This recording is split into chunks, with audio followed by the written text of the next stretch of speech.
Buenos días a todos y todas. Esta ponencia se llama Desnaturalizar las categorías escolares de percepción y clasificación de las familias, una propuesta sociológica de relación familia-escuela en el grado en educación infantil. En esta ponencia se presenta una experiencia de innovación docente situada en la asignatura de Sociología de la Educación, del grado que he mencionado, y el punto de partida es muy concreto. En la formación inicial del profesorado, las familias suelen aparecer rápidamente clasificadas mediante esquemas bastante inmediatos. Se habla de familias implicadas o desimplicadas, de buenas o malas pautas de crianza, de cercanía o distancia respecto de la escuela. Mi propuesta consiste en desplazar esa mirada. En lugar de tomar las familias como objetos que hay que evaluar o tipificar, lo que se somete a análisis son las categorías escolares con que la institución las percibe, las ordena y las valora. Esa es la idea que organiza toda la presentación y la que nos lleva, ya en la siguiente diapositiva, a precisar cuál es exactamente el problema de partida.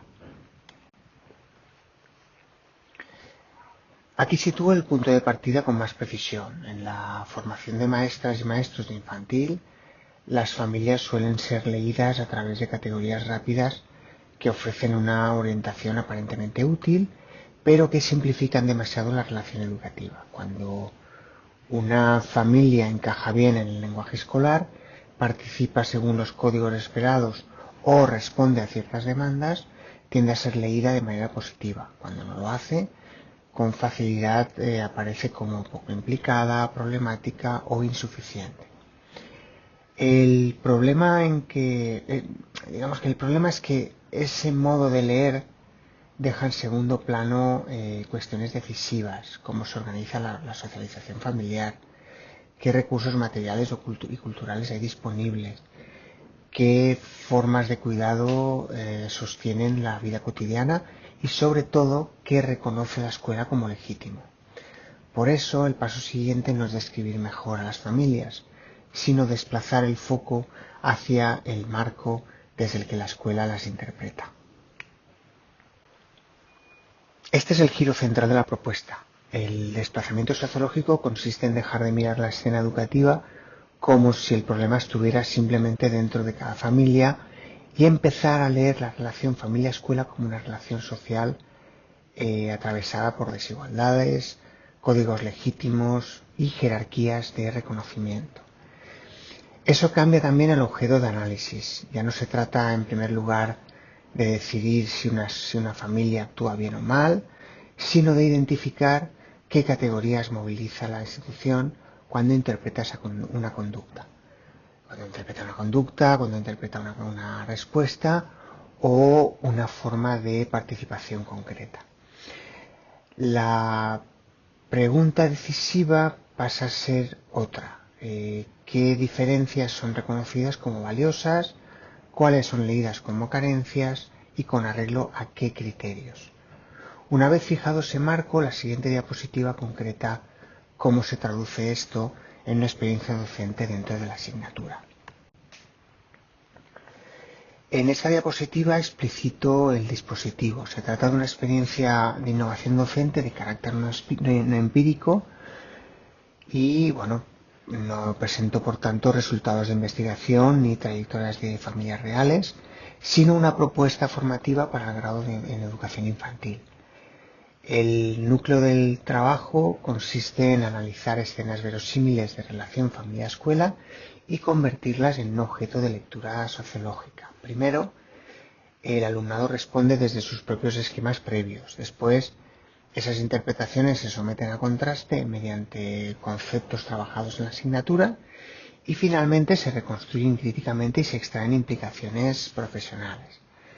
La finalidad no es producir una actitud genéricamente comprensiva hacia las familias, sino entrenar una mirada más precisa sobre cómo se producen las jerarquías simbólicas dentro de la relación educativa. Para entenderlo mejor, en la siguiente diapositiva muestro qué tipo de escenas se utilizan.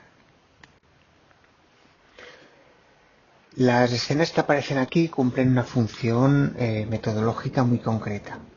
Son situaciones reconocibles dentro de la vida escolar de infantil. Una entrevista inicial, una discrepancia sobre hábitos y autonomía, una respuesta desigual ante una demanda de participación o una familia que queda etiquetada rápidamente mediante categorías como colaboradora, ausente o difícil.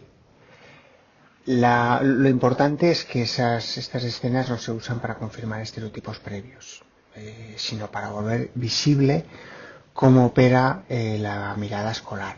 Al enfrentarse a ellas, el alumnado suele activar de forma bastante espontánea sus propias categorías de interpretación. Precisamente por eso son útiles.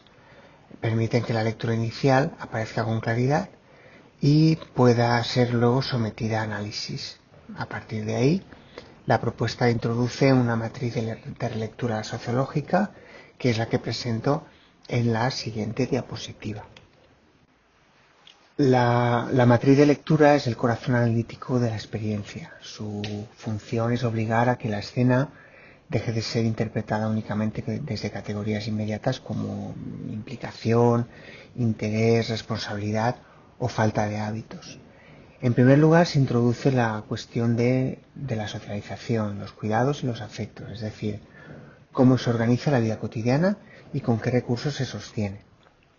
En segundo lugar, se trabaja el capital cultural y la noción de códigos legítimos, qué formas de hablar, de responder o de relacionarse son más fácilmente reconocidas por la escuela. En tercer lugar, se analiza el reconocimiento y la clasificación, mostrando cómo ciertas diferencias terminan convertidas en déficits. Y por último, se formula un criterio profesional que permita pensar la relación con las familias sin moralizarla ni psicologizarla. Con esa matriz ya definida, la siguiente diapositiva muestra la secuencia concreta de trabajo con el alumnado. La secuencia es deliberadamente sencilla. Primero el alumnado interpreta las escenas desde sus esquemas previos. Esto es importante porque permite que aparezcan sin disfraz las categorías con que normalmente se leen las familias. En un segundo momento, esas interpretaciones se someten a contraste mediante la matriz trabajada en la asignatura. No se trata solo de añadir conceptos, sino de introducir una ruptura con la lectura inmediata. Finalmente, el alumnado reformula su interpretación inicial y explicita qué implicaciones docentes se siguen de esa nueva lectura. El punto clave es que la experiencia no pretende absolver a las familias ni sustituir un juicio negativo por una idealización romántica. Lo que persigue es complejizar la mirada profesional. Y esa complejización tiene efectos claros desde la formación docente, que son los que sintetizo en la diapositiva final. La última idea es esta. La formación profesional cambia cuando el futuro profesorado aprende a distinguir entre diferencia social y déficit atribuido. Eso implica reconocer que el capital cultural no opera solo como un recurso desigualmente distribuido, sino también como base de reconocimiento escolar. Implica igualmente revisar categorías aparentemente neutras, porque muchas de ellas esconden jerarquías simbólicas muy estables. Y obliga a pensar la relación familia-escuela desde la desigualdad y no únicamente desde la voluntad individual. En ese sentido, la aportación de la propuesta no consiste en defender una actitud genérica de empatía, sino en mostrar cómo la escuela participa activamente en la producción de reconocimiento, distancia y desigualdad. Por eso, innovar aquí no significa añadir más actividades sobre familias, sino revisar el marco institucional desde el que la propia escuela las piensa, las clasifica y las legitima. Y con esto ya terminamos. Muchísimas gracias.